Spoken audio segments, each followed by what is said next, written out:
Hey guys, #1 Marmaduke fan here with some unboxing.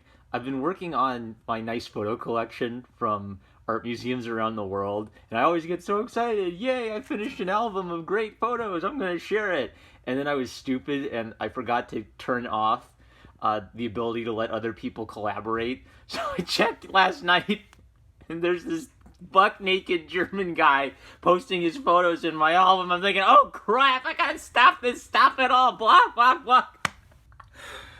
Suffice to say, I can't wait to share all these nice photos with you guys, but first, I'm gonna go through all my albums, make sure this weird German pervert isn't sharing his dick pics in my art history photos. Hopefully no one saw that. If you did, I'm sorry. I think I got him blocked, and I think I got all of the craziness removed. Anyway, with that out of the way, unboxing time. So I think I know what both of these are. These are two comics I backed, and I know what they are just based on what's on the outside of the box. So let's pull them out, and let's hope there's no secret address here. All right. We have Probl-o-matic by George Alexopoulos. He's been my guest. Ooh, it's a nice big book, too. Let's take it out of the plastic. Okay, I'm going to set you guys down. The Probl-o-matic collection. Nice. So, George Wright, what's interesting about his comic is I think in the early years you could see a really strong inspiration from Scott Pilgrim versus the World. And then he started kind of working in maybe like his own unique thing. Oh, June 2009, thank you. Just wanted to make sure that he didn't like dox my name or anything. Awesome. And a lot of like line tune webcomics kind of have some similar parallels. Like I think a lot of them will have like, you know, the artist joking about how they feel unproductive today or they're having a hard time getting out of bed.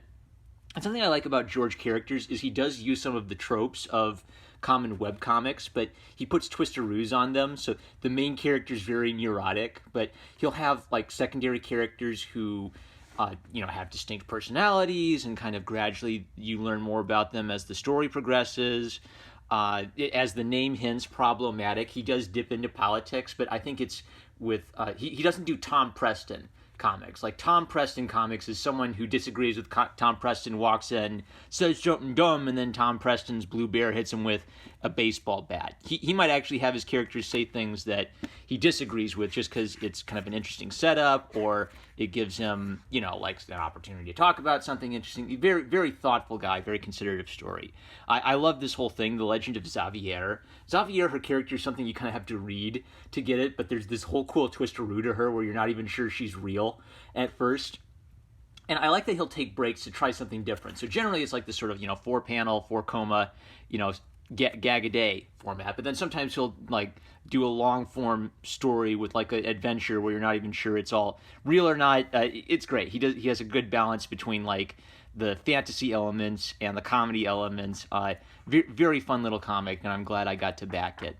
Oh, okay, I haven't read this yet. He also dips his toe into like some novella writing and such, along with his characters. So I will be reading this and giving this a review. Dope. Okay. And next we've got Wall Might First Term Part 2. I loaned a copy of Wall Might First Term Part 1 to my roommate, who's a big Alex Jones guy. I'm not a big Alex Jones guy, but I thought he'd appreciate that. He really got into it. He wasn't even much of a comic book guy. So Wall Might, it's genuinely funny. It's got like elements of, My Hero Academia to it, general weeb culture. I think that, let's see here, this is Pellegrini. Yeah, Pellegrini's writing, Tim Lin doing art. It is just genuinely funny, political comics where it sort of taps into Trump's larger-than-life personality and mixes in a little, manga inspiration to it. So I cannot wait. I've loved, what was the other one? Black Hops, USAGI. I thought that was really deep and meaningful. So they, they'll do comedy, they'll do sort of deep, meaningful stories. They always have maybe like a fun, interesting twisteroo to it. So I can't wait. Okay, 2 books.